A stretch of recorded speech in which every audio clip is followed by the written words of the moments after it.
Hello, everyone, and welcome to our channel. I'm Mark. And I'm Rob. And today we're going to talk about how Diana Taurasi freeloaded her way onto a 6th gold medal, but in the process ruined her own legacy.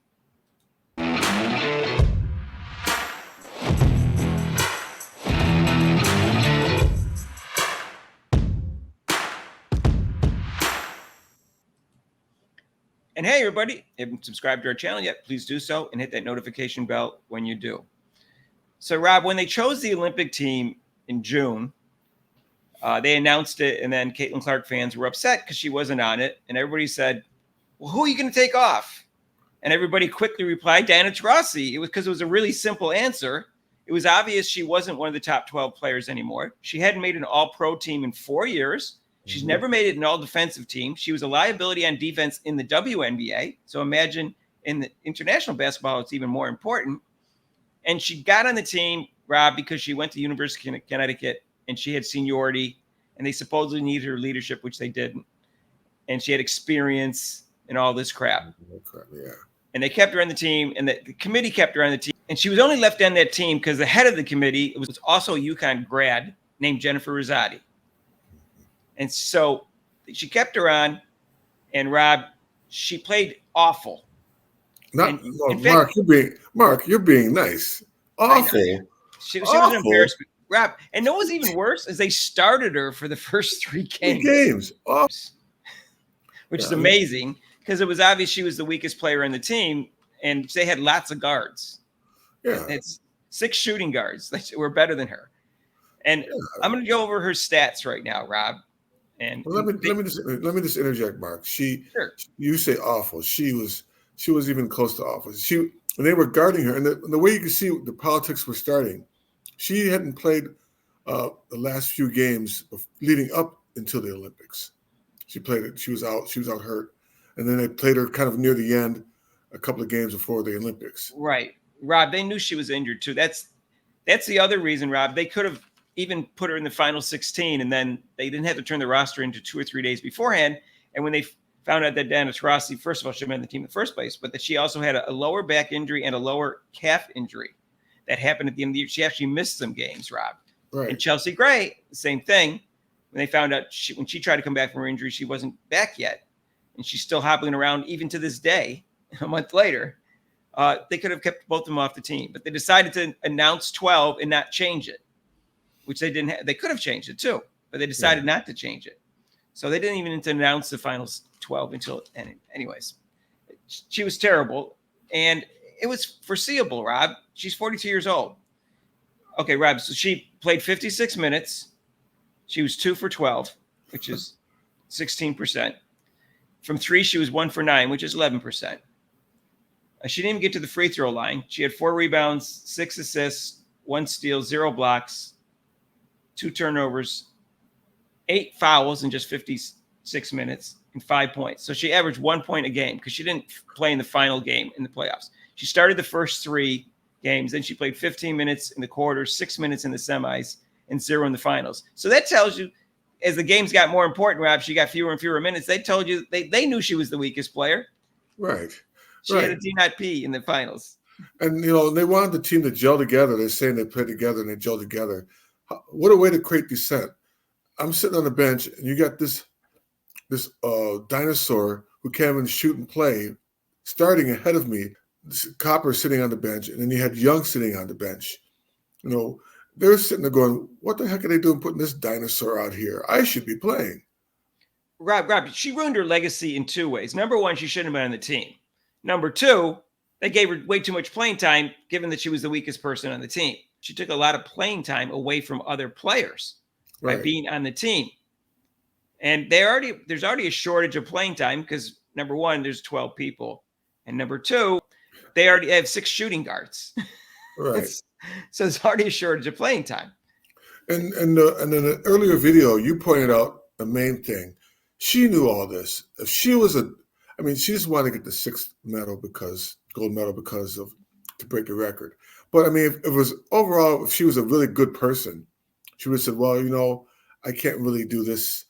I would love to have my 6th gold medal, but I'm going to let the youth come in and watch. And you guys can hand over the torch to Caitlin Clark and let her play instead of me. That would have been the really sensible thing to do. But no, she wanted to freeload. She knew that they're going to win the gold medal. So I want to get that 6th gold medal. Here I go. Hey. So. And, what's even worse, Rob, is that she helped keep Caitlin Clark off the team. And why do you think that is, Rob? Because she knew Caitlin Clark has the potential to be the greatest player of all time. And she also knew that if she played in this Olympics, and she played till she was 42, she could get 6, or even if she didn't, she could get 5 and at least tie Taurasi. Now she knows, because unless Caitlin Clark plays till she's 46, she's not going to ever tie her gold medal thing of 6. She just wanted the 6. She was very selfish, Rob. Right. And the committee allowed her to do this. The head coach allowed her to do this. And now her legacy is very tainted. I mean, she wasn't likable before. Only UConn and Taurasi fans actually like her. Everybody else does not like her. Almost nobody I know likes her. Nobody I see in the internet likes her except for UConn fans Right. and Phoenix fans. Right. But now she's even less likable, and her legacy is extremely tainted, and she seems like a very selfish person at this point, Rob. Right. Like I It's said, a huge ego.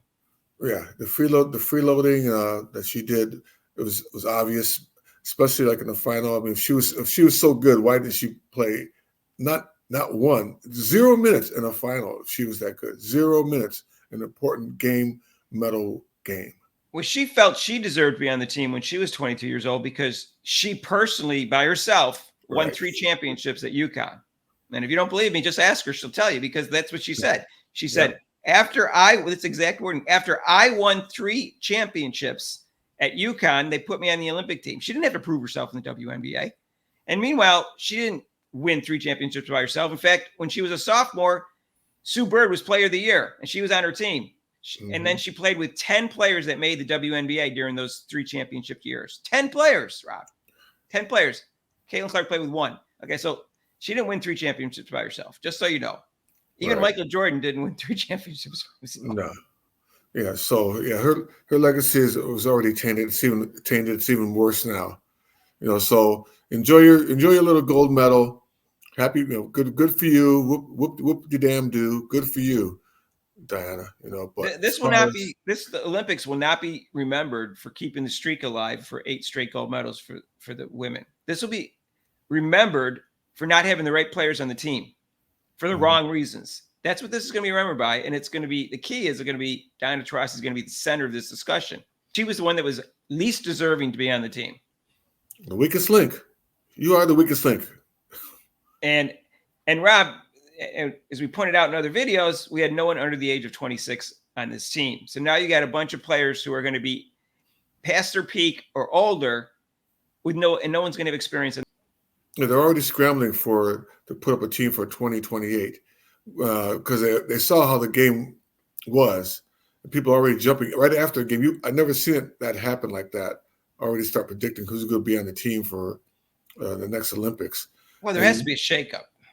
Yeah, and that's the reason why. Everyone who watched that, if people who weren't even watching the previous games, the final gold medal game really showed people who weren't even watching. They're like, what? This is the team? This team, 12 best players? Wow. Well, I don't know what to say, Rob. She's a bully. She's petty, and she's an egomaniac. And she didn't belong on this team. And if it wasn't for politics and corruption, she wouldn't have been on the team. And it's a big stain on the U.S. basketball, big stain on the WNBA and the U.S. Basketball Committee. And Jennifer Rosati and Dawn Staley, who had a big say in this, they look awful. They look corrupt, and they tarnish their own reputations too, Rob. And all those people, and the bobbleheads, all the media, the ESPN bobbleheads that are promoting this team and saying how good it was, and who cares? At least they won. Yeah. They all ruined their reputation because they defended this. Right. And anybody who defended Caitlin Clark not being on the team because she wasn't the top 12 player, when they wouldn't say to take Diana Taurasi off for sure, they know that they're wrong. And they look awful right now, Rob. Right. They look even worse than they did at the time because she played awful, and it's because she's old. She had a great career. Yeah. Fine. Good Last for him. Olympics, fine. This Olympics, no. This was No. terrible. Yeah. Disgusting. It was corrupt. And her legacy, people are going to remember this, Rob. The only people who don't care are going to be Diana Taurasi fans. Everybody else is going to say, this is awful. We can't have this happen again in the future. Yeah, hopefully this, like I said, this was better. This win was a loss better, probably better than if they had actually lost, because it's really showing people that this committee should really be changed. Definitely. The men would never have done this, Rob. If LeBron James is at the same point of his career in 4 years from now as Diana Taurasi at 43, they won't put him on the team, and he wouldn't even ask to be on the team. He played great because he's 39. I had no problem with Diana Taurasi being on the team 3 years ago. I just said that.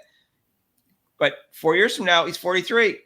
He's not going to ask to be on the team. He's not going to be on the team. The men would never do that. No. The women somehow said, oh, this is okay. We'll just do this. We'll screw over other people and we'll put her on. We'll take a spot away from someone else. In lieu of someone who we want to get her 6th medal and break the record. That which made no sense. Right. I don't believe in legacy placements. I believe in putting the best people on the team that's best overall. It doesn't have to be the 12 best players, because you have a couple role players, a couple young players. Teams have been doing this all the time in the Olympics, especially the men's team. All the time they've been putting young players on.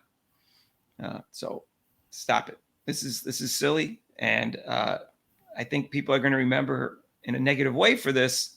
And yeah, she's happy she's got her gold medal, but I think her legacy is severely tarnished because of this. Yep. And she's a fraud. So, anyways, that's my take. I'm sticking to it.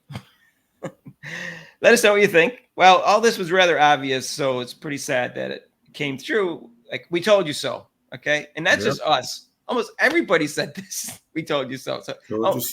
Most of the basketball world can say, we told you so, okay? So I'm not bragging about us being right, because almost everybody was right, except for the bobbleheads at ESPN and the people in the committee and a few other people who said, like even Reggie Miller said, who are you going to take off? I said, Diana Taurasi? Why is that? Is that not a hard question? Yeah. Reggie, wait, serious? Your sister's a lot smarter than you. Seriously. Right. And can coach better too. Yeah. All right. Anyways, so we'll go live tonight, 6 to 8 Eastern time, and we'll talk about this, and we'll talk about football now that football season's rolling around. Olympics are over, so we're going to concentrate on football, and we still do Caitlin Clark because she's going to play hopefully till October. They make the playoffs and all that good stuff. We'll go live Friday for a show who she's playing, Diana Taurasi in Phoenix. And Taurasi suddenly going to be injured. Oh, my lower calf is injured. I can't play. It was a grueling Olympics for them. It was a very grueling schedule. So, right. So anyway, we'll see. We'll go live. And if you like this video, hit the like button. And if you haven't subscribed yet, what are you waiting for? We just got 3,000 a couple days ago. We're going for 4,000. Need your help. Hit the notification bell when you do. You want to donate to this channel, there's super chats and super thanks down below, and there's a link to PayPal. And we'll see you in the next video. Peace out.